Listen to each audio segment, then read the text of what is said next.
this esteemed school and inspiring defenders of justice. Today, this courtroom of curiosity and learning comes to order as we welcome an esteemed advocate of the law, a guiding light in the pursuit of justice, and a distinguished guest who has graciously chosen to share his journey and insights with us. Please join me in extending a warm and enthusiastic welcome to Advocate Gautam Patel, sir, a man who has carved an exceptional path in the legal field. Enrolled as an advocate in the Bar Council of Gujarat, he cleared the All India Bar examination and has been practicing law since 2012. His expertise spans the areas of criminal, civil, and revenue law, where his formidable skills have helped resolve countless disputes and deliver justice. With over a decade of experience, Advocate Gautam Patel sir leads a team of 6 advocates and junior advocates focusing on delivering effective and impactful legal solutions from the district courts of Navsari to the corridors of other courts of Gujarat. Across Gujarat, his work encores with professionalism, dedication, and a commitment to upholding the rule of law. Today, he steps out the courtroom into our school to present his case not as a trial but as a candidate conversation. He here to share his experience, his strategies, and his insights into the world of law, inspiring future advocates, leaders, and change makers among us. So, without further ado, I call upon you to lend your undivided attention to our esteemed guest. Counselor, the floor is now yours to cross-examine our minds and inspire our spirits. Let us all be the evidence to his excellence. Let the session begin. Namaste. Good morning, everybody. Are you comfortable with Gujarati or English? All right. Thank you. Gujarati is a mother language. ગુજરાતમાં રહીને ગુજરાતમાં કોઈ પણ કાર્યવાહી કરી હોય તો Gujarati is the best. Correct? હું એડવોકેટ સોસાયટીમાં એડવોકેટનો role as important as teacher. Teacher શું કરે? સ્ટુડન્ટ્સને સેફ આવે.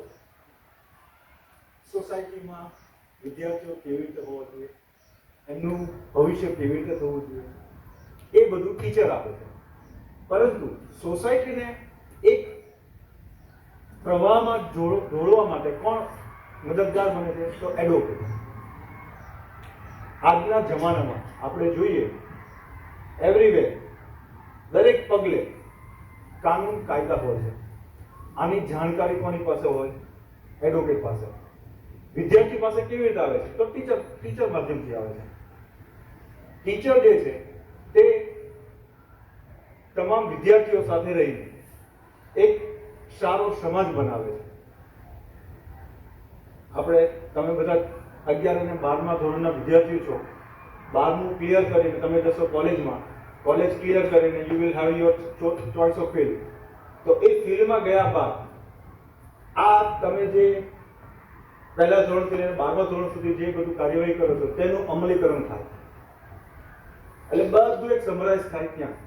ત્યાં આપણે કેવી રીતે રહેવું, કેવી રીતે એનો અમલવારી કરવી, તે બધી કાર્યવાહી ત્યાં થશે. 11-12માં આપણને ટીચર પેરેન્ટ્સ જેવી રીતે કહે તે પ્રમાણે આપણે ચાલવાનું હોય છે. That's upon your career guidance. 12મા પછી આપણે શું કરવું, કેવી રીતે કરવું, ક્યાં જવું અને ભવિષ્યમાં આપણે એનાથી કેવી રીતે આગળ ચાલવું, એના માટે તમે બધા કોમર્સના સ્ટુડન્ટ છો મને કહેવામાં આવ્યું છે. તો કોમર્સના student after 12th what are going to be do? તમે બધાએ ડ્રીમ્સ બનાવ્યું હશે કે 12મા પછી મારે કઈ ફિલ્ડ લેવી, કેવી રીતે લેવી અને શું કરવું, જેથી કરીને આવનાર મારા 40 વર્ષ, that means up to 60 year retirement age સુધી મારે શું કરવાનું, એને તમે ગોલ અચીવ કરો, ગોલ પ્લાન કરતા હશો. Is it? તો મોસ્ટલી તમારા બધામાંથી કોમર્સ પછી શું કરવા માંગે છે? એનીવન? વોટ ઇઝ યોર એમ? તમે શું કરવા માંગો કોમર્સ પછી? CA. તમે? CA. Mostly CA. Anything others? Commerce પછી કોઈ? BSc IT. IT, BSc IT. બીજા કોઈ? બિઝનેસ, હું જ જણાવું તમને. સીએ બનવું છે, ઓલરાઈટ છે. બીએસઆઈટી કરવું છે, ઓલરાઈટ છે. બિઝનેસ કરવો છે, ઓલરાઈટ છે. પણ આ બધાનું રૂટ શું છે? એનું રૂટ કઈ હોય ને. સીએ શું છે? Chartered accountant. Accountant means everything what we are accountancy. તો એના માટે એક લોઝ હોય છે, કાયદા હોય છે. અલ્ટિમેટલી બીએસસી આઈટી પકડો કે બિઝનેસ પકડો, બિઝનેસ તમારે કરવો હોય તો એના માટે પણ એના કાયદા જાણવા પડે. સીએ ભણવું હોય તો તમારા જે બિઝનેસ વાળા હોય છે એમને તમારે બધા કાયદા સમજાવવાના હોય છે. આઈટીઝ છે તો આઈટીઝમાં હાઉ આઈટીઝ એક્ટ, આખો એક કાયદો છે તે પણ તમારે જાણવો પડે. તો આ બધું જાણે કોણ? એડવોકેટ. એડવોકેટ કેવી રીતે બની શકાય? 11-12 ધોરણ તમે કર્યું, એના પછી you can choose a various field. CA કરીને સાથે સાથે તમે એડવોકેટ પણ બની શકો છો. Any graduate, BSc IT is a graduate. After graduation you can also join the advocate field. આ જે ફિલ્ડ છે ઘણી મોટી છે. તમે કોઈ પણ એક નવું થિંકિંગ લેશો તો એ થિંકિંગને એપ્લિકેબલ કરવા માટે તમને કાયદો જરૂર પડે. તો કાયદો કોણ આપે? લો ફિલ્ડ આપે. લો ફિલ્ડ ક્યાંથી આવે? એડવોકેટને તમે ભણો ત્યારે તમને આવે. એલએલબી, બેચલર ઓફ લો. આ એક એવી ફિલ્ડ છે જે ફિલ્ડમાં સંપૂર્ણ, હું તો એવું કહીશ કે એના વગર સમાજ ચાલશે જ નહીં.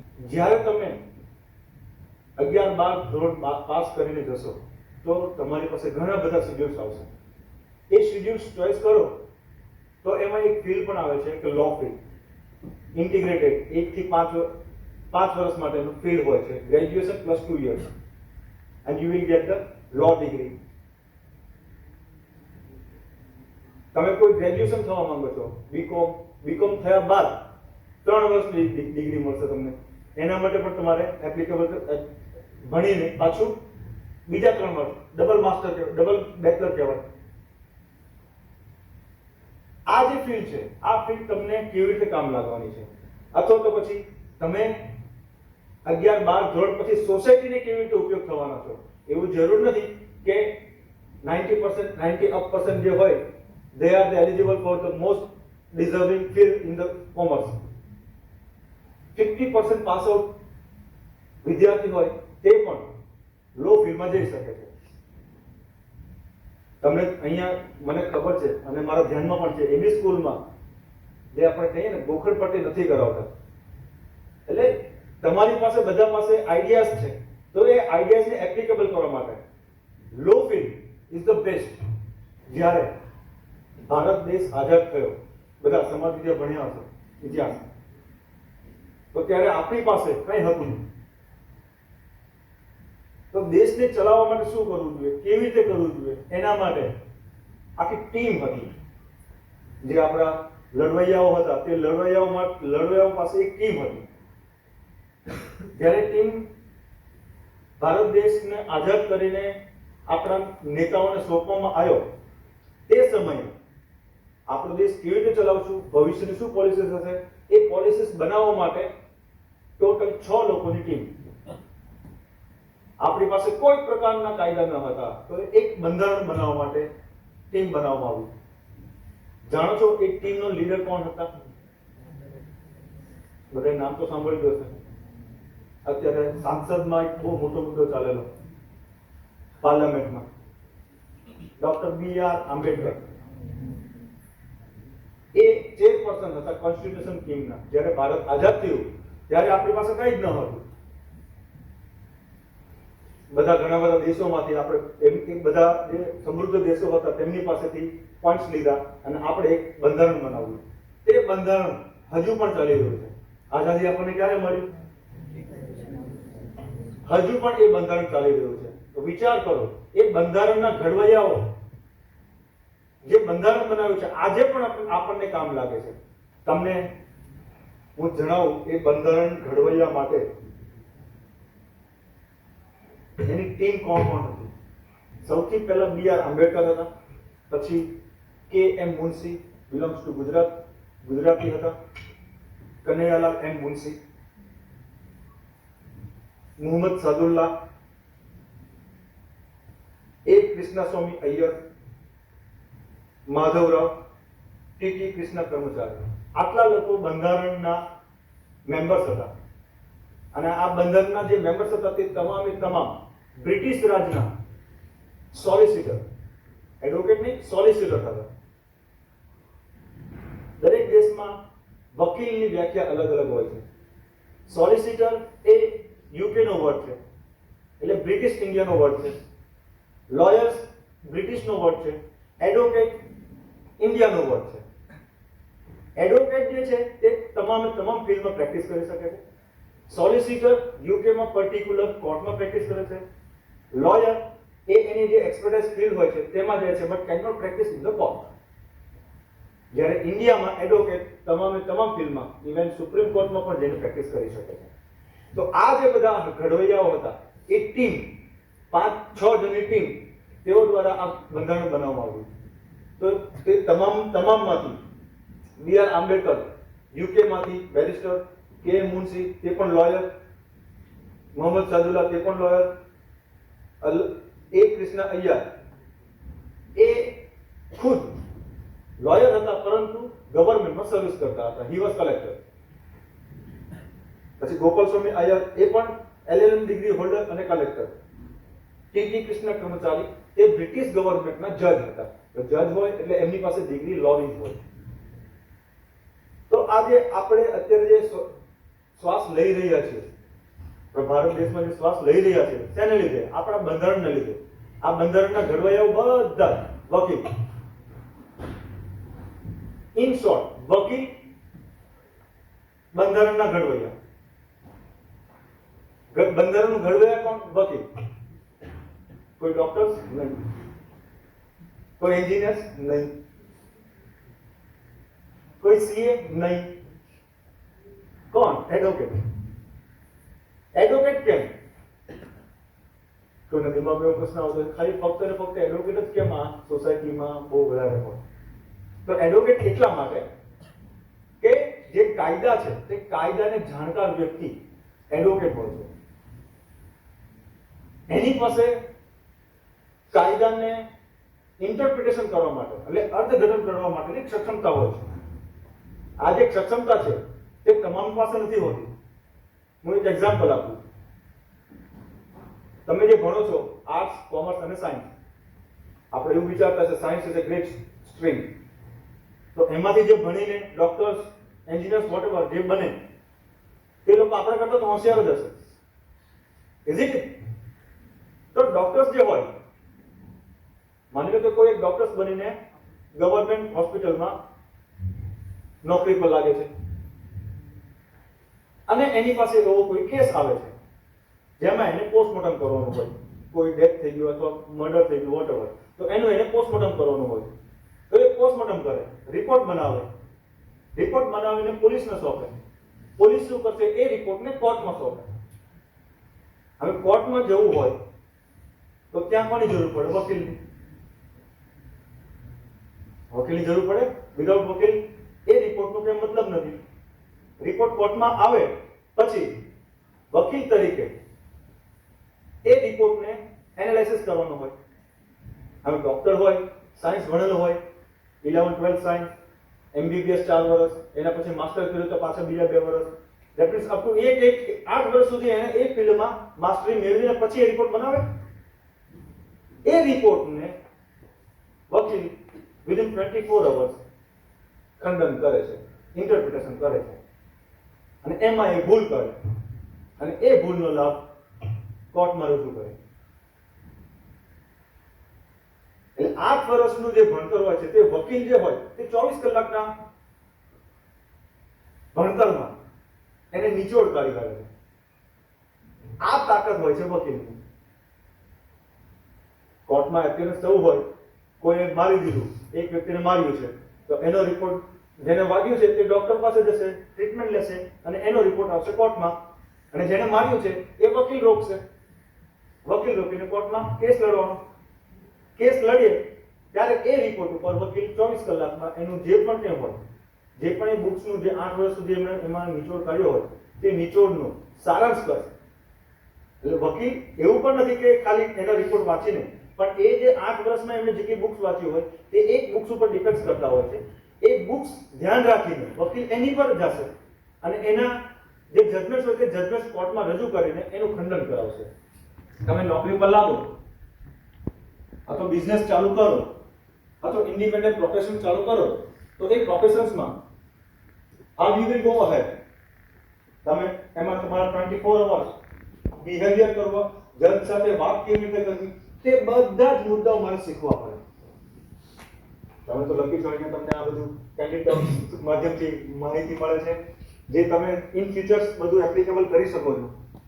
5 વર્ષ આપ્યા બાદ બીજા 5 વર્ષ મારે ક્લાયન્ટ ભેગા કરવામાં, મારી આવડત સમાજને બતાવવા માટે મારે, અને એને તમે રજૂઆત કેવી રીતે કરો છો એ રજૂઆત માધ્યમથી તમે આ ફિલ્ડમાં આગળ આવી શકો. ભારત દેશ આઝાદ થયો ત્યારબાદ ભારતના રાજકારણમાં જેટલા લોકો આવ્યા છે એમાંથી 60 to 80% એડવોકેટ્સ છે. 60 થી 80% લોકો એડવોકેટ છે. એ લોકો જ કેમ આવે છે? એટલા માટે કેમ કે સમાજમાં એમનું ઇમ્પોર્ટન્સ છે. સિમ્પલ રીતે જાણીએ, કોઈ જગ્યા પર કોઈ ખોટું થઈ રહ્યું છે અથવા તો પછી આપણા ઘરની આજુબાજુમાં કોઈ ગંદકી છે કે સાફ સફાઈ થતી નથી, તો આપણે શું કરીશું? આપણે કોઈને કહેશું ભાઈ સાફ કરાવો. રાઈટ? આપણી પાસે નોલેજ હોય તો આપણે એક સિમ્પલ અરજી આપીશું. જે ગ્રામ પંચાયત હોય તો ગ્રામ પંચાયતમાં, નગરપાલિકા હોય તો નગરપાલિકામાં. એ અરજી કેવી રીતે આપવાની? તો ફોર્મેટ હોય એ પ્રમાણે અરજી આપીને એનું કામ કરાવવાનું, સમાજને ઉપયોગી. તો આ જે પ્રોસેસ થાય એ પ્રોસેસ કેવી રીતે થાય છે? કોઈ જે જગ્યા પર આપણે અરજી આપવા જશું તે અરજી લેનાર વ્યક્તિ કોણ હશે? તે કાયદાથી બંધાયેલ વ્યક્તિ હશે. એમની જે પોસ્ટ હોય, સે એક્ઝામ્પલ કે નગરપાલિકા, તો નગરપાલિકા એમનામ નથી બનતી કે 5 જણા આવીને બનાવીને પૂરું કરી દીધું. નો, કાયદા મુજબ એને કાર્યવાહી કરવાની હોય છે. તો એ કાયદા મુજબ કાર્યવાહી કરવા માટે કેવી રીતે કાર્યવાહી કરાવી તે કાયદો જાણનાર વ્યક્તિ જ કરાવી શકશે. તો એ કાયદો જાણનાર વ્યક્તિ છે તે અમલવારી કરાવવા માટે આને કરશે. તો અરજી આપણી નગરપાલિકામાંથી કાર્યવાહી કરાવવી પડે.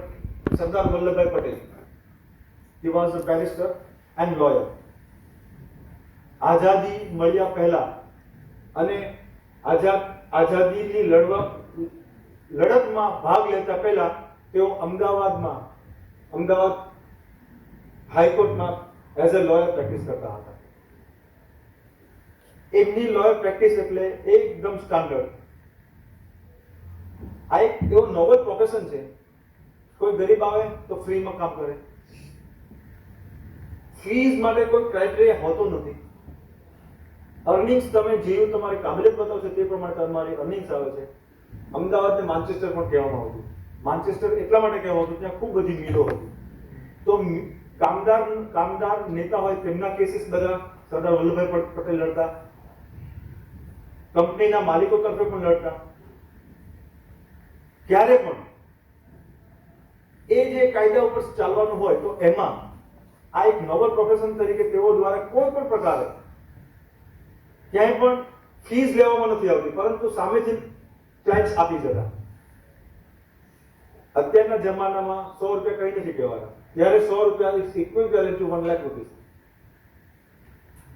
બિફોર ઇન્ડિપેન્ડન્સ ત્યારે ડોલરનો પ્રાઇસ પણ 1 રૂપિયો હતો અને ઇન્ડિયન રૂપીસ પણ 1 રૂપિયો હતો. અત્યારે 85 રૂપીસ છે. એટલે જ્યારે સમાજને કંઈ કાર્યવાહી કરાવવાની થાય તો એમાં મદદગાર કોણ કરી શકે? તો એડવોકેટ. સરદાર વલ્લભભાઈ પટેલે પોતાની પ્રેક્ટિસ, સારી એવી પ્રેક્ટિસ છોડીને આઝાદીમાં ભાગ લીધો. મોહનદાસ કરમચંદ ગાંધી, ખુદ બેરિસ્ટર, એમણે પણ પ્રેક્ટિસ છોડીને આઝાદીમાં ભાગ લીધો. કેમ લીધો? કેમ કે તે લોકોને ખબર હતી કે અંગ્રેજો વિરુદ્ધ લડવું હોય તો કાયદાથી લડવું પડે. તો એ કાયદાઓ જાણનાર બધા વ્યક્તિ. First prime minister of India Jawaharlal Nehru, તેઓ પણ લોયર. આંબેડકર જે બંધારણના ઘડવૈયા, first law minister of India, તે પણ લોયર. એટલે લોયરની ફિલ્ડ, આ જે ફિલ્ડ છે તે ફિલ્ડ એક સમાજ સાથે સંકળાયેલી ફિલ્ડ છે.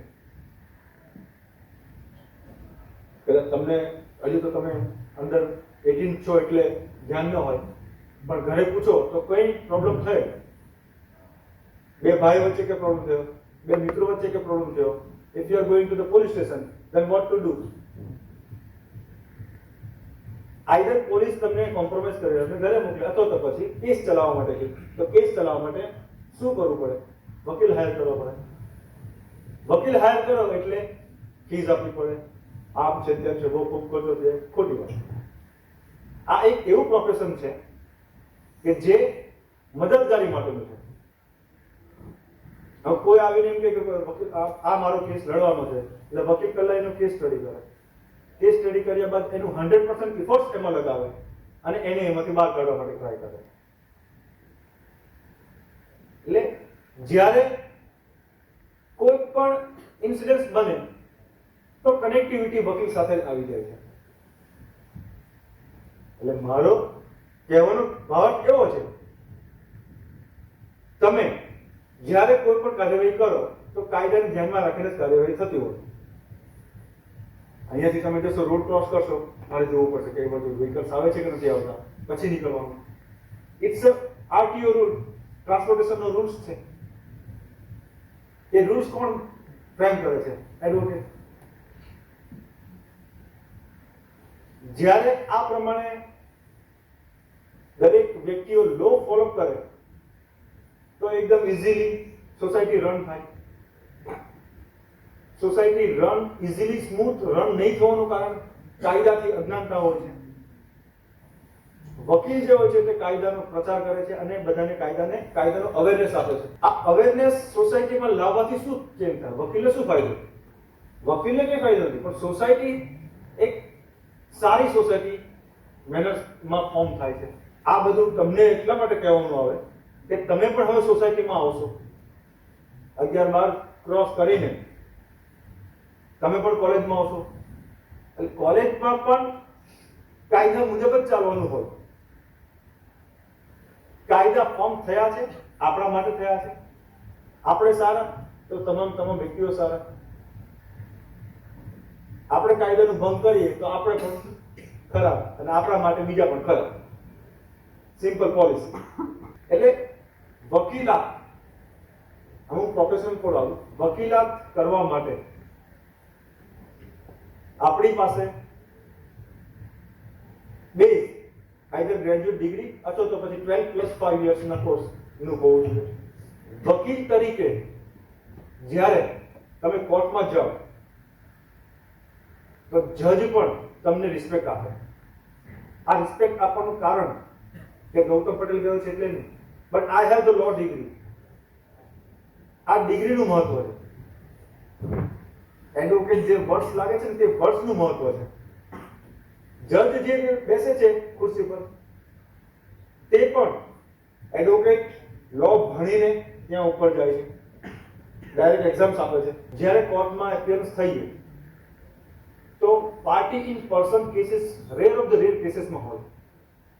પાર્ટી ઇન પર્સન કેસ અગર ડાયરેક્ટ કોઈ વ્યક્તિ હોય તે કેસ લડવા માંગે તો, નહીંતર વકીલ થ્રુ જ આપણે કોર્ટમાં લડવું પડે. હા, ઘણા બધા કન્ઝ્યુમર કેસીસ જે હોય છે તે તમે ડાયરેક્ટ લડી શકો છો. જ્યુડિશિયલ ડિપાર્ટમેન્ટમાં તમારે કમ્પલસરી થ્રુ એડવોકેટ જ ચાલવું પડે. તમે કોઈ કોર્પોરેટ ઓફિસમાં જાઓ, કોર્પોરેટ ઓફિસમાં મોસ્ટલી બધા CEOs, MDs like that, highly qualified, highly educated people are sitting over there. એ લોકોને એમની ફિલ્ડમાં પણ જો કોઈ પ્રોબ્લેમ આવે, કંપનીના એગ્રીમેન્ટ્સમાં કોઈ ડિસ્પ્યુટ થાય તો એ લોકો કોને પકડશે? Advocate, corporate advocates. એ એડવોકેટ્સ એના તમામ મુદ્દાઓ ધ્યાનમાં રાખીને એનું નિરાકરણ લાવે, અથવા તો પછી એમાં કોમ્પ્રોમાઇઝ કરે. બંને કંપની સાથે રાખીને કોમ્પ્રોમાઇઝ કરાવીને એનું નિરાકરણ લાવે. રોલ કોનો આવ્યો? એડવોકેટનો રોલ આવ્યો. તો આ જે રોલ ફ્રેમ કરવા માટે ફક્ત ને ફક્ત બિઝનેસ ચલાવો એ પણ જરૂરી નથી, એની સાથે લોસ પણ આપણને જોઈએ. આપણને કાયદો ખબર હોય તો આપણે ઇઝીલી ચાલી શકીએ. ના ખબર હોય તો કાયદાનો ભંગ થાય તો એના માટે કાયદાના જાણકાર વ્યક્તિને આપણે સાથે લાવશું. તો કાયદાનો જાણકાર વ્યક્તિ એટલે એડવોકેટ, ડિગ્રી હોલ્ડર. આ ડિગ્રી મેળવવા માટે 12th પછી 5 years ઇન્ટિગ્રેટેડ કોર્સ કરવાનો, અથવા તો પછી ગ્રેજ્યુએશન પછી 3 વર્ષનો. તો જે આ એડવોકેસી છે સોસાયટીમાં સારી રીતે ફોર્મ કરવા માટે ખૂબ કાર્યવાહી કરે છે. હું જ્યારે 12th માં હતો, I am also commerce student, 12th માં હતો ત્યારે મને પણ ખબર નહોતી કે હું આ એડવોકેટ ફિલ્ડમાં આવીશ. I was studying in hostel life since 13 years. 13 વર્ષ સુધી હોસ્ટેલમાં ભણીને પછી આવ્યો.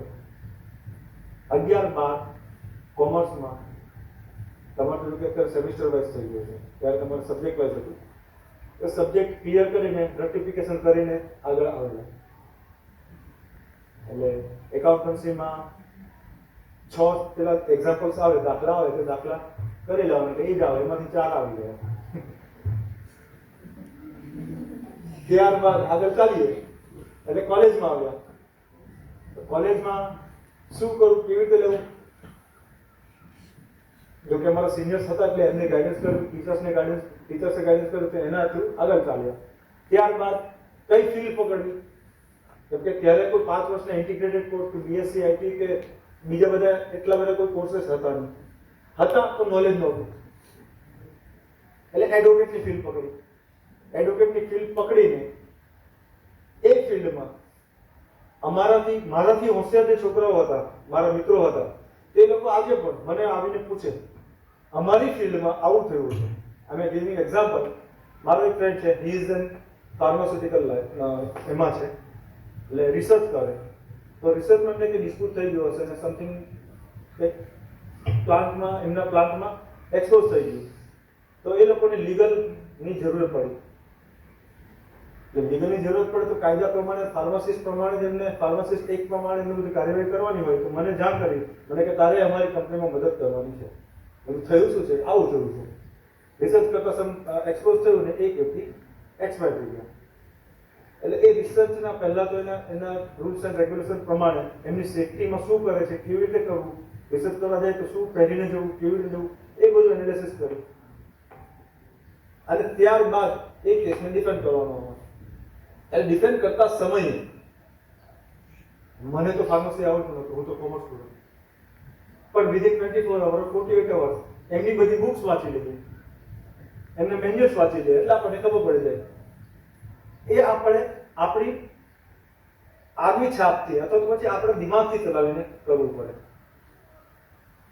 આજે સાયન્સનું કંઈ ભણવું હોય તો આપણે કોમર્સના સ્ટુડન્ટ, આપણને શું ખબર પડે, નહીં ખબર પડે, બટ ધ્યાન આપીએ અને થોડું જોશ લગાવીએ એટલે આવડી જાય. તો આ એડવોકેટ ફિલ્ડ પકડી લો. હું તો એમ જ કહીશ બધાને કે સીએ કે પછી વોટ એવર એલ્સ, એના કરતાં એડવોકેટ ફિલ્ડ ઇઝ બેસ્ટ. જો તમારે ભવિષ્યમાં આગળ જવું હોય, સોસાયટીમાં જવા માટે, કોઈ પણ કાર્યવાહી કરવા માટે એડવોકેટની તમામ જગ્યા પર જરૂરત પડે છે. હા, તમારે અર્નિંગ્સ કરવું હોય તો એના માટે કોર્પોરેટ એડવોકેટ્સ પણ છે. You can have huge money. Corporate fees બહુ વધારે હોય છે. એટલે એડવોકેટ તરીકે આપણા સમાજમાં ઘણી બધી ફિલ્ડો છે. એમએનસીસ કંપનીઝ આવે છે તો તેમને પણ પોતાના એગ્રીમેન્ટ્સ બનાવવા માટે એડવોકેટની જોઈએ. સીએ પણ એડવોકેટની રેફરન્સ લેતા હોય છે. એટલે એડવોકેટ ફિલ્ડ એક એવી ફિલ્ડ છે જે સોસાયટીને સારામાં સારા નાગરિક બનાવે છે અને એની સાથે સાથે સોસાયટીઝમાં પોતાનું નામ પણ આગળ કરે છે. તમે હજુ 11-12માં છો, પણ તેમ છતાં હું પૂછું, અત્યારે ચીફ જસ્ટિસમાં, સુપ્રીમ કોર્ટમાં જસ્ટિસ તરીકે કોણ ચાલે છે, કોઈને આઈડિયા હોય તો? વચ્ચે છાપામાં ન્યૂઝમાં હતું કે ગુજરાતમાંથી કોઈ વ્યક્તિ ત્યાં સુપ્રીમ કોર્ટમાં જસ્ટિસ તરીકે શપથ લીધી. એ મેમ્બર ઓફ પાર્લામેન્ટ છે. હું જસ્ટિસની વાત કરું છું. સુપ્રીમ કોર્ટ, વલસાડ ડિસ્ટ્રિક્ટ, નામ તો સાંભળ્યું, ખૂબ પારસી છે ત્યાં ઘણા બધા. જે બી પાડીવાલા સાહેબ કર્યું. જસ્ટિસ જેબી પાડીવાલા, એ વલસાડના છે અને એમની પ્રેક્ટિસ કરી અમદાવાદમાં અને અત્યારે સુપ્રીમ કોર્ટમાં છે. હવે કોઈ પાસેને પૂછજો જેબી પાડીવાલા નામ એટલે તરત કહેશે હા is a very loyal person. આપણા નવસારીમાં લો કોલેજ છે. લો કોલેજમાં ત્યાંના એક પ્રિન્સિપલ હતા નીતા ગોપી મેડમ કરીને. સી ઇઝ એ હાઈકોર્ટ જજ. એક પ્રિન્સિપલ હતા, પ્રેક્ટિસ કરતા હતા, ડિસ્ટ્રિક્ટ જજ બન્યા અને પછી ઉપર હાઈકોર્ટમાં છે અત્યારે. She may be promoted as a Supreme Court justice. કોઈ દેસાઈ હોય તો કદાચ ઉત્કર્ષ દેસાઈનું નામ સાંભળ્યું હોય. તે તમારી ફિલ્મો અમે અહીંયા કોઈ દેસાઈ નવસારીમાં તો યુટી દેસાઈ સાહેબનું નામ સાંભળ્યું છે? ઠાકોરભાઈ દેસાઈ એડવોકેટ પરિક્રમામાં રહે છે. હા નીરવ દેસાઈનું સાંભળેલું છે. નહીં યુટી દેસાઈની વાત કરું છું. Nirav Desai is a lawyer but UT Desai he is a district court જજ. એ આપણા નવસારીના છે. એ આપણા નવસારીના છે. એ પણ વિધિન શોર્ટ ટાઈમ ગુજરાત હાઈકોર્ટના જજ બનશે. એટલે આ જે વકીલાત ફિલ્ડ છે તે એ બધા વ્યક્તિઓ અહીંયા જ નથી ગયા છે. મેં જે એક્ઝામ્પલ તમને આપ્યા છે આપણે ગુજરાતના વ્યક્તિઓ પણ લાઇમલાઇટ નથી, પણ એમની પાસે નોલેજ ખૂબ છે. એમની પાસે નોલેજ ખૂબ છે આ ફિલ્ડનું. એટલે વકીલાતની જે ફિલ્ડ છે તે ફિલ્ડ એકદમ સોસાયટીને અનુરૂપ અને કાયદાને અર્થઘટન કરનાર વ્યક્તિઓની છે. કોઈ વ્યક્તિ હોય મારામારી કરતા હોય છે તો એ લોકો શું કહે છે તારે જે કરવું એટલે કરી લે, કોર્ટમાં જોઈ લેશું. પણ કોર્ટમાં જોવા માટે કોણ જોઈએ? એડવોકેટ જોઈએ. જોઈએ ને એડવોકેટ? તમારા કોઈ ગ્રુપ હોય તો ગ્રુપમાં ઝઘડો થતો હોય તો શું કરશો તમે? Isn't it? તો એ એડવોકેટ જે છે તમે ભલે અનસિવિલાઇઝ થાવ છો પણ એડવોકેટ ઇઝ અ સિવિલાઇઝ અને તમારા વતી રિપ્રેઝન્ટ કરે છે કોર્ટમાં. એટલે સોસાયટીને સિવિલાઇઝ કરવાનું કામ પણ એડવોકેટ કરે છે. એટલે હું તો બધાને તમારા જે સ્ટુડન્ટ્સ છો સ્ટુડન્ટ્સને એવું કહીશ કે તમે પણ આ ફિલ્ડમાં આવો, સોસાયટીને આપણે આગળ લઈ જઈએ. લેડીઝો પણ ખૂબ છે. મેં તમને એક્ઝામ્પલ આપ્યું નીતા ગોપી, સી ઇઝ અ લેડી અને જસ્ટિસ તરીકે છે. ઇવન આપણા ગુજરાત હાઈકોર્ટના ચીફ જસ્ટિસ જે છે Sunita Agrawal, she is from Rajasthan, she is lady. કાયદો બધા માટે સમાન છે. કાયદો બધા માટે સમાન છે. હું હોય કે તમે હોય, એકદમ નાનો વ્યક્તિ હોય કે એકદમ મોટો વ્યક્તિ હોય, બધા જ માટે સમાન છે. કેતન સર હોય કે ગૌતમ સર હોય, બંને માટે સમાન છે. પણ એ સમાનતા કોણ દર્શાવે છે? એડવોકેટ દર્શાવે છે. એ લોકો સમાજને આગળ લાવવા માટે કાર્યવાહી કરે છે. આપણા ધારાસભ્ય પિયુષ દેસાઈ એ પણ એડવોકેટ છે. એટલે રાજનીતિમાં આવવાવાળા વ્યક્તિઓ સમાજ સાથે સંકળાયેલા હોય છે અને એ સમાજ સાથે સંકળાયેલા વ્યક્તિઓને કાયદાનું નોલેજ હોય છે. એ લોકો કામકાજ કરે છે. બધા કામકાજ બધા જ કરે છે. મંગુભાઈ પણ કામકાજ કરતા હતા. અત્યારે ગવર્નર છે. ગવર્નર એટલે લો મેકર્સ. એ લો મેક બનાવે અને એમની સિગ્નેચર થાય એટલે એપ્લિકેબલ. એટલે આ ફિલ્ડ જે છે તે ફિલ્ડ ખૂબ મોટી ફિલ્ડ છે. તમને તમામ લોકોને દરેક સ્ટેપ પર આ ફિલ્ડનું કામ પડવાનું છે. એઝ એ અર્નિંગ્સ તરીકે તમે કરશો તો પણ તમને ખૂબ ઉપયોગી થાય છે અને એઝ એ વેલફેર તરીકે તમે આ ફિલ્ડમાં કામ કરશો તો પણ તમે તમારું અર્નિંગ્સ કરી શકો છો. After 12 you may join 5 years course or you may join 3 years course. After graduation તમે 3 વર્ષના લો જોઈન કરી શકો છો. એટલે મારું એવું કહેવું છે સોસાયટીમાં એક સારા વ્યક્તિ તરીકે તમે લોકો કાર્યવાહી કરો છો. એનાથી વિશેષ કાર્યવાહી કરવા માટે કાયદાનું જ્ઞાન ધરાવો અને કાયદાનું અર્થઘટન કરવા માટે વકીલ છે. તો સામેવાળા જે પણ વક્તા હોય છે વક્તા ઉપર પ્રશ્નોની બહુ મારામારી થાય છે. કઈ વાંધો નહીં, આઈ એમ રેડી ટુ ફેસ ઇટ. તો જે પણ પ્રશ્ન તમે કે પૂછો હોય લો ફિલ્ડ કે પછી એના સાથેના કોઈ સંકળાયેલા ફિલ્ડ, એની ફિલ્ડના તમે મને પૂછી શકો છો. યસ.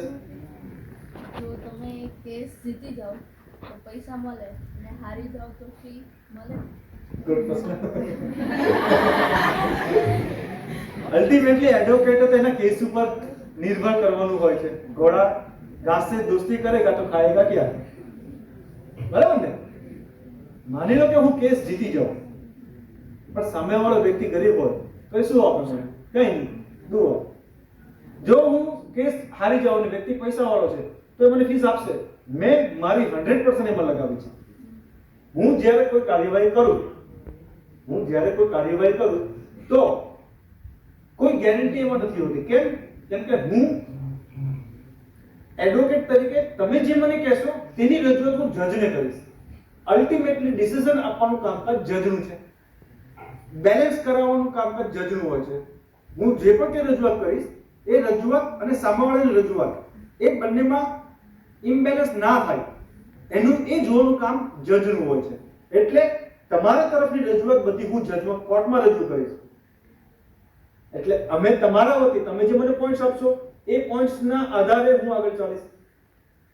કેમ કે તમારા પોઈન્ટ મને ખબર ના હોય, જે પણ પ્રકારનો કેસ હોય તે પ્રકારમાં.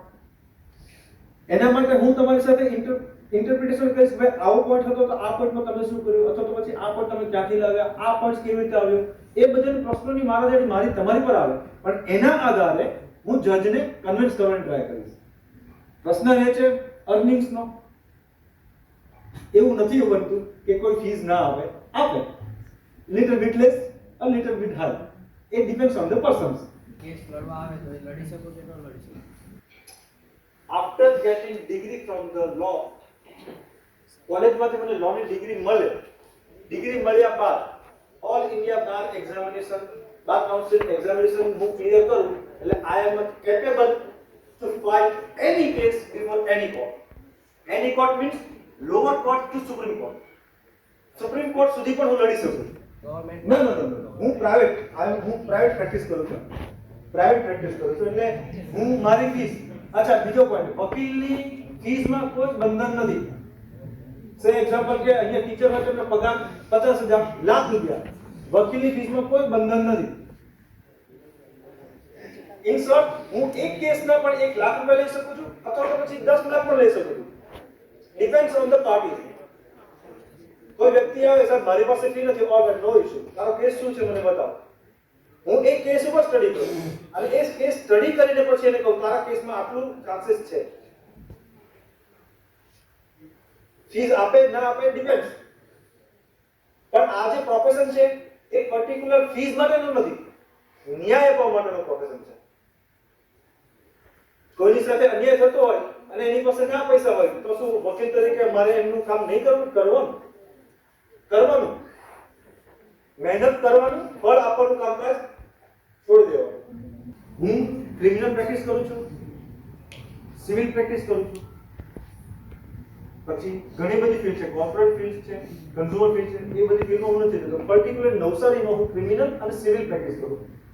ક્રિમિનલ કેસીસ આવે એટલે એનો મતલબ એવો નથી કે સિવિલ નથી આવડતું. સિવિલ કેસીસ આવે તો એનો મતલબ એવો નથી કે ક્રિમિનલ નથી આવડતું. મારે મારી 100% આપવાની છે. That's it. મારી પાસે અત્યારે ઘણા બધા કેસીસ છે, જે કેસીસ ક્રિમિનલ કેસીસ છે પણ રિલેટેડ ટુ સિવિલ મેટર્સ. એ ઘણું મોટું ફિલ્ડ છે. એટલે કેસીસના પ્રકારમાં તમે જે કીધું કે મર્ડરના કેસીસ, હા, મર્ડરના કેસીસ મારી પાસે નથી આવ્યા, પણ I have granted the bail to the accused of the murder. હજુ કેસ ચાલી રહ્યા છે. યસ.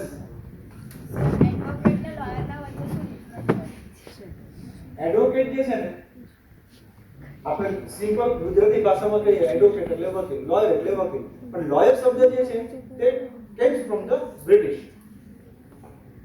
UK એટલે ત્યાંના કાયદામાં લોયર જે છે તે પ્રેક્ટિસ કરી શકે, એ પોતાની ફિલ્ડમાં પ્રેક્ટિસ કરી શકે પણ કોર્ટમાં ના જઈ શકે. એડવોકેટ એટલે ઇન્ડિયામાં એડવોકેટ કહેવામાં આવે છે, લોયર નથી લગાવતા. તો advocate he can appear before any court અને એ પોતાના કામકાજ પણ અંદર સાથે કરી શકે છે સ્પેશિયલાઇઝ કરીને. After certain study that the person who has come to you is actually guilty, then would you still fight the case?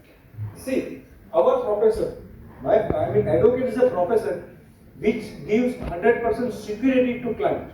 If client is a guilty, before taking the case, we are studying his case papers and his mind, that what he has done, and he has done actually, or in any consequences he has met any incident. Say example કે અત્યારે કોઈ બે મિત્રો ઝઘડી રહ્યા છે, એને એક મિત્રનો ઈરાદો એવો નથી કે એને માથામાં મારી દે, પણ it's aggrieveness at the time of incidence એ એક જુનૂન આવી ગયો, તેને માથા મારી દીધું, જેથી એને લોહી લીધું. ઇન્સિડન્સ બન્યો છે, ધેટ્સ ફાઇન. તો જ્યારે અમે કેસ લઈએ અથવા તો પછી એક કેસ અમારી પાસે આવે, મારી પાસે કે બીજા ગમે તેની પાસે, તો we are looking into the matters and looking into the fact.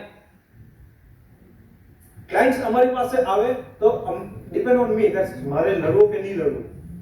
હું એમ કહું ભાઈ તારા કેસીસમાં આટલા ચાન્સીસ છે. સે એક્ઝામ્પલ મેં એને કીધું ભાઈ તું આ ગુનો કર્યો છે તો તારા ઉપર તને સજા થવાની શક્યતાઓ 100% છે. તેમ છતાં એ 100% માંથી જે સજા થવાની છે એમાંથી હું તને રિડ્યુસ કરવા માટે કાર્યવાહી કરી શકું.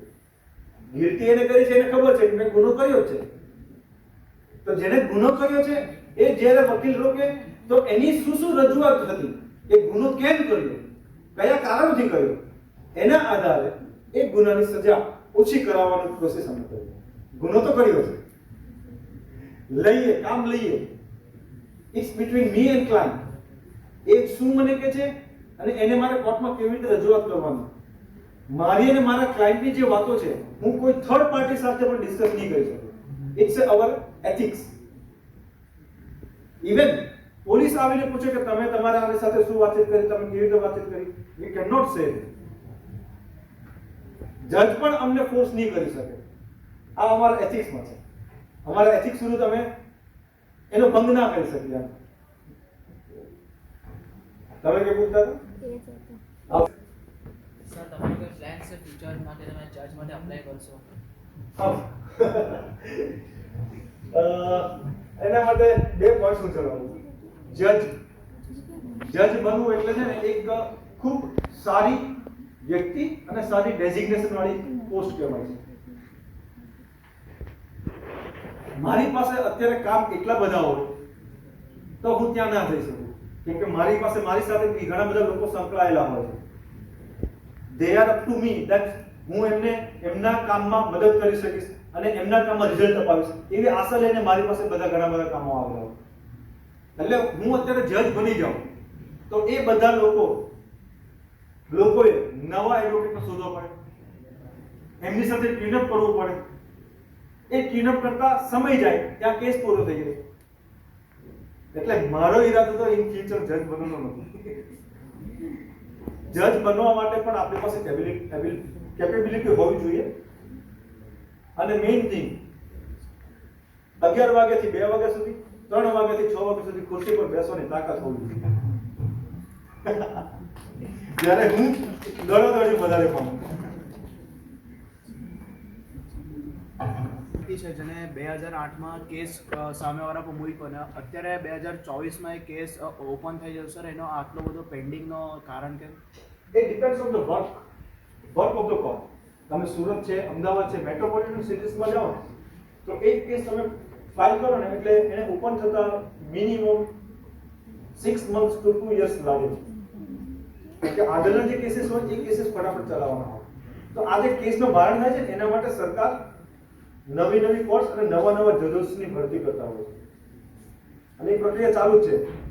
એટલે કેસનું ભારણ અત્યારે તમે નહીં માનો, હું આપણે નવસારી ડિસ્ટ્રિક્ટ કોર્ટનું એક્ઝામ્પલ લઈ લઉં. કોઈ પણ એક કેસ આવે જે 10 વર્ષની સજાથી વધારેની સજા હોય તે બધા ડિસ્ટ્રિક્ટ કોર્ટમાં થાય, બિલો 10 વર્ષના હોય તે ચીફ કોર્ટમાં કેસીસ જાય. તો ચીફ કોર્ટમાં અત્યારે 23-24 ના કેસીસ ઓનગોઈંગ રનિંગ છે, ઓનગોઈંગ ચાલુ છે. એટલે અત્યારે સ્પીડી ટ્રાયલ ચાલી રહી છે. જે જજ બેઠા હોય છે તે સ્પીડી ટ્રાયલ કરશે, પણ સાથે સાથે એમનું જજમેન્ટ એવી રીતે આપશે કે આઈધર પાર્ટીને નુકસાન ના થાય. ચેક રિટર્નના કેસ, તમે બધા છો કોમર્સ સ્ટુડન્ટ છો એટલે cheque return, check negotiable instrument છે. એ ઇન્સ્ટ્રુમેન્ટના જે કેસીસ હોય છે, it falls under negotiable instrument A within 6 months or 8 months disclose થાય છે. અત્યારે ડિસ્ક્લોઝ થાય છે, એટલે ઇટ્સ ગોઈંગ, સ્પીડ ઇઝ ચાલુ છે. એટલે જે 2008 નો કેસ 2024 નહીં ભૂલી ગયો, એને બધા જેટલા જૂના કેસીસ છે એને સૌથી પહેલા લેવાના, નવા કેસ છે એને પછી જૂના કેસીસને પહેલા ટ્રાયલ ચલાવવાનું. અને આનું મોનિટરિંગ ખુદ હાઈકોર્ટ કરે છે. દરેક કોર્ટનું જૂના કેસીસનું monitoring, they have to give the report to the high court કે જૂના કેસીસ છે તમારા, કેટલા પેન્ડિંગ છે, કેટલા ડિસ્પોઝ છે, કયા સ્ટેજ ઉપર ચાલી છે, કેમ પેન્ડિંગ છે, કેમ પેન્ડિંગ છે, એ મેઇન પોઈન્ટ. એડવોકેટ્સ તારીખ લે છે, રિજેક્ટ કરો એપ્લિકેશન. તમે તારીખ આપો છો તો તમારી ઉપર અમે ઇન્ક્વાયરી બેસાડીએ, જજેસની વાત કરીએ. એટલે હવે કામ ચલાવવાનું અને ખૂબ સ્પીડી ચાલે છે. 400 એપ્રોક્સ, અને એમાંથી 250 કેસ મેં ફિનિશ કર્યા છે.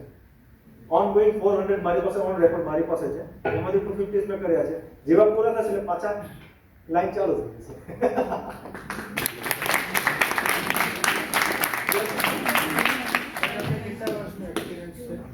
સી મેં 2012 થી મારી સનદ છે, પણ એની પહેલા એટલે મને 15 વર્ષનો અનુભવ છે. હું 3 વર્ષ ફિલ્ડમાં મેં જુનિયર તરીકે દાખલ કર્યું, પછી હું આ ફિલ્ડમાં as a advocate, legally advocate તરીકે જોઈન. આર્ટિફિશિયલ ઇન્ટેલિજન્સ સાથેનું જ મેચઅપ છે, પણ એઆઈ કેવી રીતે ચલાવવું તેના માટે પણ કાયદા આવશે. તો એનું અર્થઘટન કોણ કરશે? એઆઈ નહીં કરે, એડવોકેટ કરશે. મારી રજૂઆત જજ સમક્ષ કેવી હોય છે એની ઉપર અમે પાવરફુલ છીએ કે નહીં તે જાણવા મળે. અહીંયા બધા રિસ્ક ગુજરાતી ભાષા પેલું સ્કેમ્સ આવેલું પિક્ચર હર્ષદ મહેતાનું, એમાં એક શબ્દ હતો રિસ્ક હે તો રિસ્ક. એટલે દરેક ફિલ્મમાં રિસ્ક તો રહેવાનું જ છે. અમારી ફિલ્મમાં સામસામે કે કોન્ટ્રોવર્સીસ થાય તો અમને રિસ્ક રહેવાનું છે, નો ઇશ્યુ. બટ આ ખાલી બ્લેક શૂટ છે એટલું જ છે. બાકી લોહી તો બંનેને નીકળે, આઈધર પાર્ટીને નીકળે ને લોહી. Yes. So the same follow-up question. Throughout your experience, have you ever faced an issue where the opposition have tried to bribe you? Opposition party cannot come directly to us. Cannot. As an advocate, opposition party has also hired the advocate, and my party has also, they have hired me. Advocate તરીકે, whatever we are doing in the court, that cannot be done in the out of the court. But out of the court, we are the friends. બે advocate હોય એક કેસમાં, એક કોર્ટમાં અમે બંને ખૂબ ઝઘડશું. બહાર નીકળીને અમે બંને મિત્રો છીએ, બહાર નીકળીને અમે એક કેસ બાબતે ડિસ્કશન નહીં કરીએ. એટલે બ્રાઇબનો પ્રશ્ન આવતો નથી. બ્રાઇબ કોને કહેવાય? જ્યારે સામેવાળા એમનો મુદ્દો હારતા હોય, અને સામેવાળા એડવોકેટ પાસે આવીને એમની વાતચીત કરવા માટે જાય ત્યારે પણ તો એનો મતલબ શું થાય? સામેવાળાનો એડવોકેટ કાચો હશે તો એડવોકેટ ક્યારે પણ સલાહ નહીં આપે કે તમે આવી રીતે કરો. બંને એડવોકેટો પોતાનો 100% એફર્ટ લગાવશે, જે તમારી રજૂઆતના આધારે તમે જે લોકો રજૂઆત લાવશો અથવા તો જે પાર્ટીસ રજૂઆત લાવે છે એ રજૂઆતને અમારે રિપ્રેઝન્ટ કેવી રીતે કરવી તેની ઉપર ચાલશે. તમે ખોટી રજૂઆત અમને કરશો તો અમે તમારી રજૂઆતને ક્યાં રજૂઆત કોર્ટમાં રજૂઆત કરશું, તો અલ્ટિમેટલી શું થશે? તમારી ખોટી રજૂઆત જજને પણ ખબર પડવાની છે, એટલે તમે કેસ હારવાના. પણ તમે સાચું જણાવો તો એ સાચાને વેસ કેવી રીતે આપવો, એને વેસ કેવી રીતે આપવો અને એને કેવી રીતે આપણે તરફે લાવવું, એ કાર્યવાહી અમે કરીએ. યસ. અને જે કોર્ટમાં કેસ લડે બંને વચ્ચે ડિફરન્સ શું હોય છે? સી નોટરી કરતા હોય છે ને તે એક માનદ ડિગ્રી કહી શકો તમે એને. પણ પહેલા તો એક એડવોકેટ 10 વર્ષનો અનુભવ થાય પછી નોટરી સર્ટિફિકેટ મળે. એના માટે તમારે એપ્લાય કરવું પડે. એટલે 10 વર્ષમાં એટલે it comes in under the senior.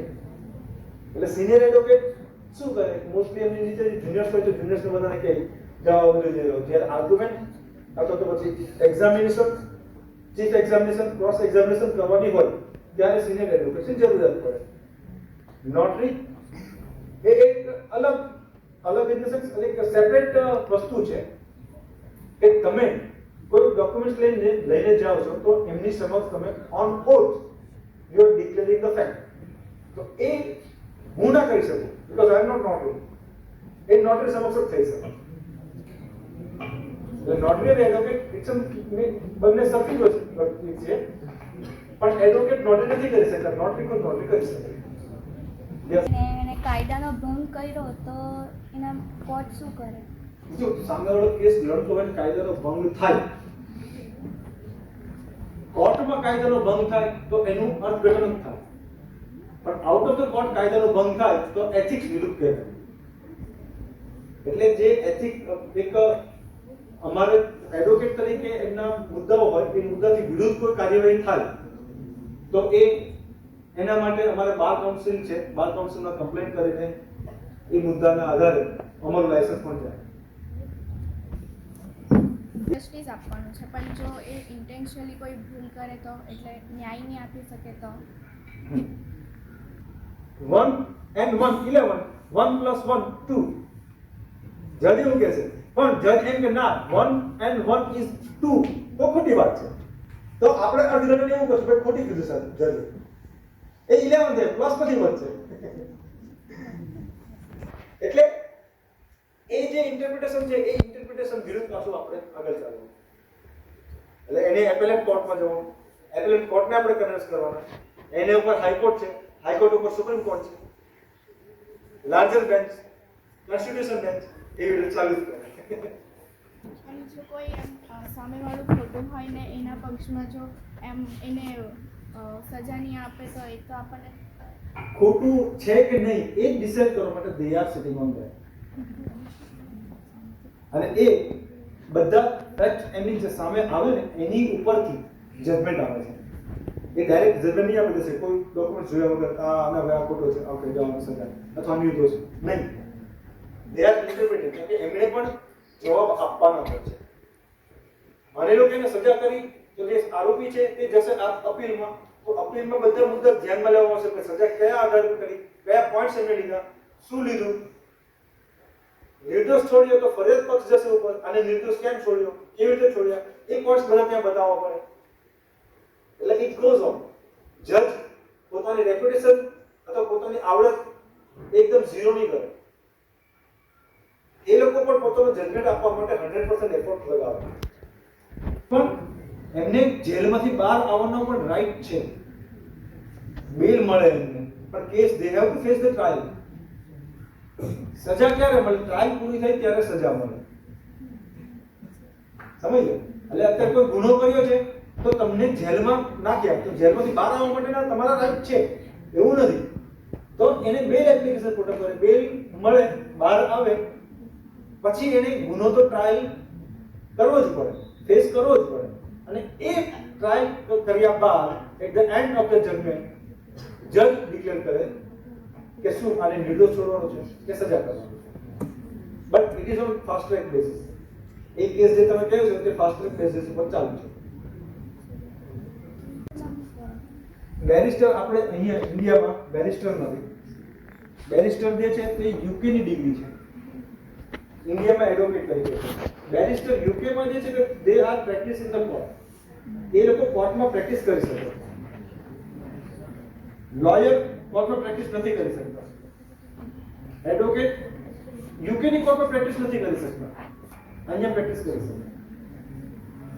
Yes sir, હવે મારા કોઈ સેલ્ફ ડિફેન્સ માટે કોઈનું મર્ડર કર્યું હોય ને મારી પાસે કોઈ એવિડન્સ નહીં તો તમે કેસ કે ન હેન્ડલ કરો? Good question. તમે મર્ડર કર્યું છે, કરેક્ટ છે, બરાબર છે. તમને ખબર છે કે તમે ગુનેગાર છો, તમે કાયદાનો ભંગ કર્યો છે, બરાબર, ભારતીય ન્યાય સંહિતાનો તમે ઉલ્લંઘન કર્યું છે. તો જ્યારે તમારા વિરુદ્ધ ચાર્જ ક્લેમ થાય, ચાર્જશીટ રજૂ થાય, એ ચાર્જશીટ આવે, પોલીસે કેવા એવિડન્સ તમારા રજૂ કર્યા છે, એ એવિડન્સના આધારે એનું ખંડન મારે કરવાનું. એનું ખંડન કરવાનું. મને ખબર છે તમે ખૂન કર્યું છે, પણ મારે એ ખૂનમાંથી તમને મિનિમમ સજા મળે તેવા પ્રયત્નો કરવાના. તો એ કેવી રીતે કરાય? આ બધા જે ચાર્જશીટ હોય, પોલીસ પેપર્સ હોય, એને સ્ટડી કરીને, એનો અભ્યાસ કરીને, એ અભ્યાસ કર્યા બાદ એમાંથી કેવા પોઈન્ટ્સ જે છે, જે લેક્સ થઈ ગયા છે પોલીસી, એ મારે તમને પૂછીને કરવું પડે. તમે એમ કહો કે તમારી ખૂન થઈ ગઈ છે, થઈ ગઈ છે, ઓલરાઈટ છે કહેવાનું, પણ તમને પ્રોવોક કરવામાં આવેલા હતા, કેવી રીતે પ્રોવોક કરવામાં આવેલા હતા, એ મારે પુરવાર કરવાનું કોર્ટમાં. નો ડાઉટ 302 પ્રમાણે તમને સજા થવાની છે, પણ એ સજા 302 માં પણ પ્રાવધાન છે કે ઓછી થાય. આજીવન કારાવાસ, minimum 10 years to up to આજીવન કારાવાસ. પણ આજીવન કારાવાસ 10 વર્ષથી નીચેની સજામાં પણ એને કન્વર્ટ કરાવી શકાય સેલ્ફ ડિફેન્સમાં લઈને. પણ એ એવું હોવું જોઈએ તો થાય. બરાબર? હોય ને પછી કેસ અડધે સુધી પહોંચી જાય ને તમને પછી ખબર પડે કે આ તમારી જે પાર્ટી છે એને ખોટું કીધું છે, તો પછી તમે કેસ જો, કોઈ પણ નાવિક હોય ને મધ્ય દરિયા તમને ઉતારી નહીં દે. અડધા દરિયામાં લઈ જઈને તમને ત્યાં ઉતારી નહીં દેશે કે ભાઈ હવે તમે ઉતરો, હું નીકળવાનું નહીં કરે.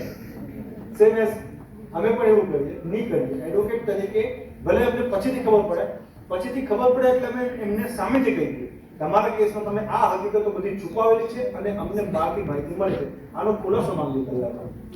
એનો ખુલાસો માંગીએ ને તો ખબર પડે કે એને કેમ આપણને ના પાડી, આ બધા પોઈન્ટ્સ આપણને કેમ નહીં કીધા. છોડવાનું તો નહીં આવે. હા, જ્યારે ખુદ કહે કે ભાઈ મારે તમારી પાસે કેસ નથી લેવાનો, તો અમે ઇઝીલી નો ઓબ્જેક્શન આપી દીધું. પણ અમે સામેથી ક્યારે પણ કેસ નહીં છોડીએ. કેસ છોડીએ તો એનો મતલબ એવો થાય કે અમને અર્થઘટન કરતા અથવા ડિફેન્સ કરતા નહીં આવે. મેં પહેલા જે કીધું તે પ્રમાણે કે તમે જે રજૂઆત કરવાનો છો અમારી સમક્ષ, એ રજૂઆતને અમે કોર્ટમાં મૂકવાના છે. એટલે અમારા હાથ તો ઊંચા જ છે, અમે સેફ છીએ.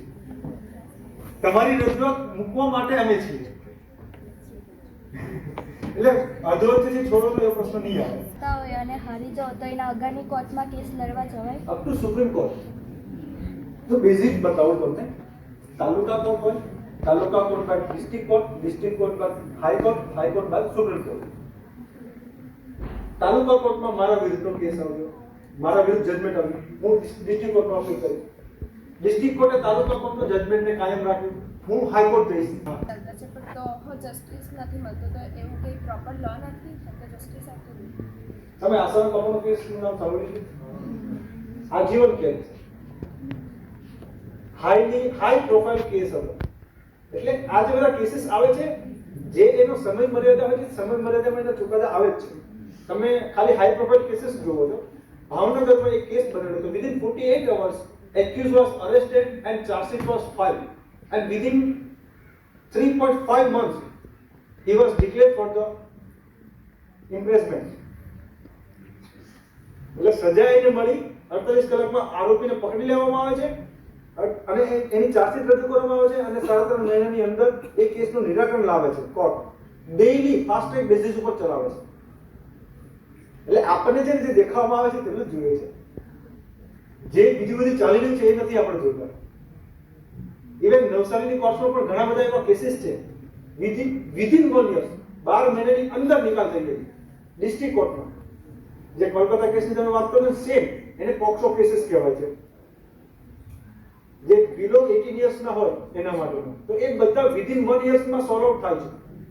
એટલે ફાસ્ટ બેસિસ પર ચાલી રહ્યું છે. પુણેવાળો જે કેસ છે, પુણેવાળો એ છોકરા વોઝ અંડર 18, એના ડ્રાઇવિંગ લાઇસન્સ નહીં હતું, પણ એના ફાધર પાવરફુલ હતા, તો એને 300 વર્ષનો એસે લખવાની સજા કરી. આ કયા ટાઈપનો જસ્ટિસ છે? એક્સિડન્ટ કેસમાં તો ના સર, એને એસે લખવાની એને સજા આપેલી. અચ્છા, એસે લખવાની એ પલટાઈ ગયું, એ જજમેન્ટ પલટાઈ ગયું, એ જજમેન્ટ પલટાઈ ગયું. એ સજા રદ કરીને પાછી એને બેલ કેન્સલ કરેલા. એના વિરુદ્ધ સરકાર ઉપર ગઈ ડિસ્ટ્રિક્ટ કોર્ટમાં. એવું કરી શકે છે કે માઇનર હતું, જુવેનાલ એવી સજા કરી શકે છે એસે લખવાનું. સુધાર 18 વર્ષથી નીચેના હોય આવું કોઈ ગુનો કરે તો એમને સુધાર ગૃહમાં મૂકવામાં આવે છે. એ જે સુધાર ગૃહ છે, સુધાર ગૃહમાં એ કાયદા મુજબ ચાલે તે માટેના કાર્યવાહી કરવામાં આવે છે. એમને એવા સુધાર કરવામાં આવે છે. એટલા માટે એને એસએ લખવાનું કીધેલું હતું. જજે જે કીધું હતું બરોબર કીધું હતું, કેમ કે 18 વર્ષથી અંદરના બાળકોને સજા નથી કરી શકતા. એમને જેલમાં પણ નહીં રાખી શકાય. એમને જેલમાં પણ નહીં રાખી શકાય. એટલા માટે. યસ, તમારો સૌથી લાંબો કેસ કયો ચાલેલો છે? Civil matter. સિવિલ મેટરમાં શું છે કે ઘણા બધા સ્ટેપ્સ આવે અને સિવિલ મેટર એવી મેટર છે કે જેમાં જજમેન્ટ આપણને કોઈ દિવસ ઉતાવળ નહીં કરે. ક્રિમિનલ કેસીસ તો ફટાફટ કોર્ટ કે રેડી, અમે રેડી ચલાવવા માટે. પણ સિવિલ મેટર્સમાં ઘણું બધું ધ્યાન આપવું જોઈએ, કેમ કે it's not related to body part, it's related to property. એટલે પ્રોપર્ટીમાં એ જે જજમેન્ટ છે, એ જે પોઈન્ટ્સ ઘડે એ પોઈન્ટ્સને અમારે પુરવાર કરવાનો હોય. જ્યારે પહેલામાં તો પોલીસે કાગળ પર જે કામ કર્યું છે એને અમારે ખંડન કરવાનું હોય. એટલે સિવિલ મેટર્સ ઘણી લાંબી ચાલે. યસ, સિવિલ મેટર્સ એટલે બે પ્રકારના કાયદા છે. એક ભારતીય ન્યાય સંહિતા અને સિવિલ પ્રોસિજર કોડ, દીવાની પ્રકારના. તો દીવાની પ્રકારના જે કાયદાઓ છે તે બધા સિવિલ મેટરમાં છે. એક્ઝામ્પલ કે કોઈ પ્રોપર્ટી ડિસ્પ્યુટ છે, પ્રોપર્ટી ડિસ્પ્યુટ છે, મોસ્ટલી પ્રોપર્ટી રિલેટેડ હશે. જમીન, સ્થાવર કે જંગલ, બેંક્સના તમારા એફડીસ છે, એના માટે પણ તમારે કોઈ સૂટ દાખલ કરવો હોય, false under the civil suit. Yes,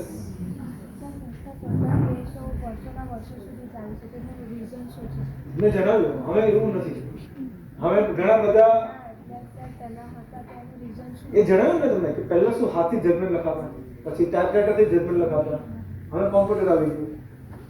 એને હવે તો મોસ્ટલી બધા કેસીસ વિધિન 5 years, સિવિલ કેસો તો 5 વર્ષની અંદર પૂરું થઈ જાય.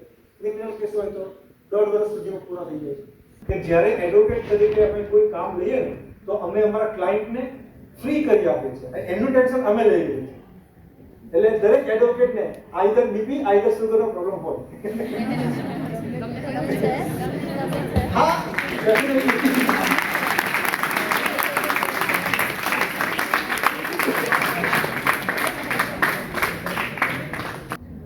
મેન્ટલી ફિટ હોય તો રામ જેઠ મલાણીનું નામ સાંભળેલું છે. Up to 92 years he has એડવોકેસી કરેલી. વન ઓફ ધ સિનિયર અને top most lawyer in India. એમની સાથે વાતચીત કરવા માટે એપોઇન્ટમેન્ટ લેવી પડે અને એપોઇન્ટમેન્ટ લેવા માટે આપણે 2.5 વીઘા જમીન વેચવી પડે. કાયદો એ પણ એ જ છે અને હું પણ જે બોલું છું એ પણ એ જ છે.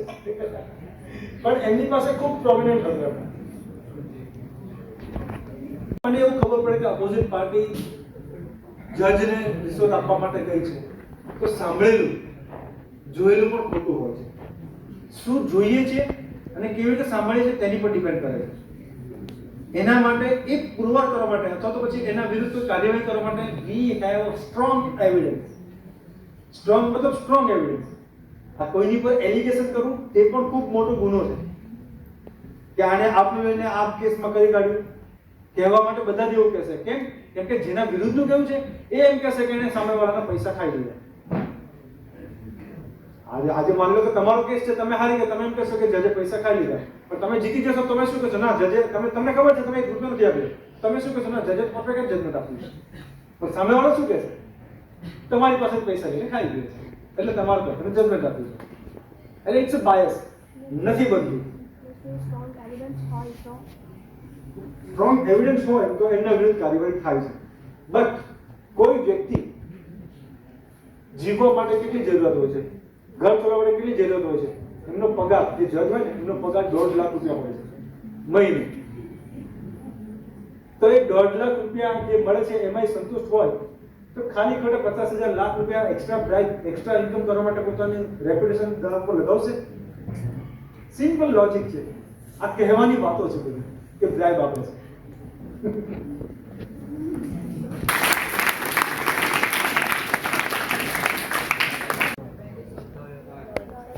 They were all advocates. यानी कि भारत का जो स्वतंत्रता संग्राम था या जो पॉलिटिक्स था उसको जिन्होंने दिशा दी हुई है ना उसमें सबसे इम्पोर्टेंट रोल था एडवोकेट्स का, वकीलों का। और शायद हम जब पढ़ते थे तब 2 ही प्रोफेशन बोले जाते थे, पहले या तो डॉक्टर बनेगा, दूसरा वकील बनेगा, मतलब जिनको रेपुटेशन के साथ देखा गया है। ठीक है। थर्ड थिंग, आप नवसारी में किसी भी एडवोकेट का बोर्ड पढ़ लो, मोस्टली आपको दिखाई देगा पहले उन्होंने ग्रेजुएशन किया हुआ है कॉमर्स में, बीकॉम LLB, जनरली आप देखना।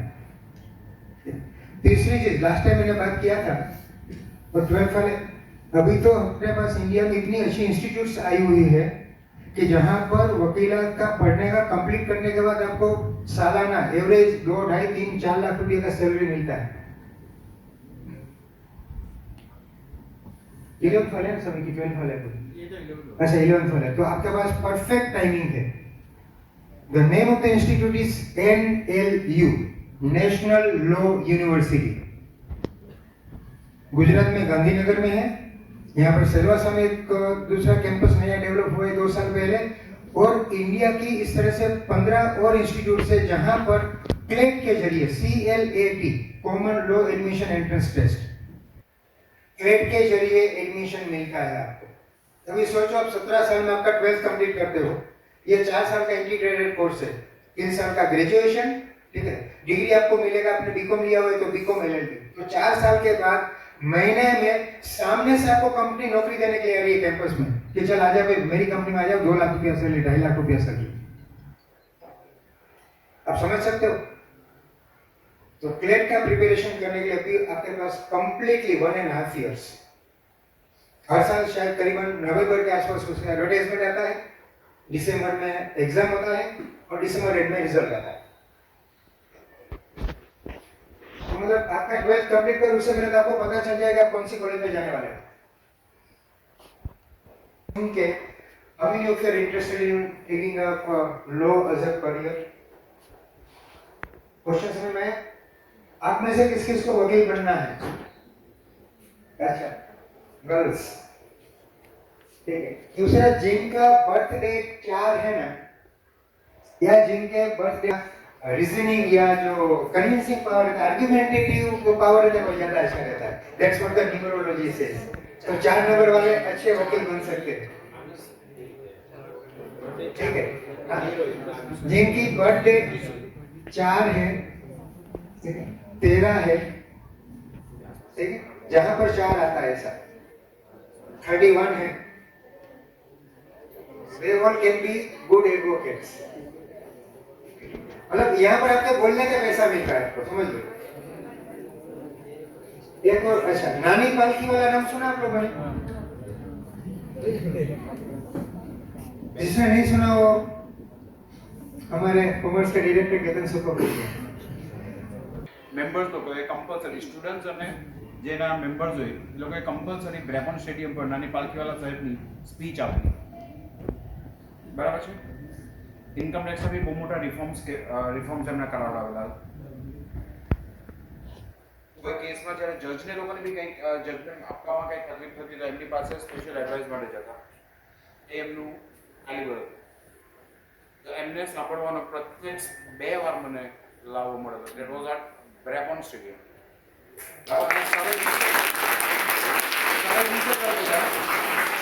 અમને લોકોને ખબર છે 92 અને 93 2 વર્ષમાં જ્યારે અમે એમને સાંભળેલા હતા ત્યારે he was charging 3.5 lakhs for 1 hour। 1 કલાકના 3.5 લાખ રૂપિયા લેતા। whether it is official or unofficial, but that's what we came to know. So sometimes it is always a privilege. 1970 ની અમારા લોકોની જે જનરેશન છે એમના લોકોને ઘણા બધા બેનિફિટ્સ મળેલા। તેમાં એક લેજન્ડ, લેટ લેજન્ડ મિસ્ટર નાની પાલખીવાલા।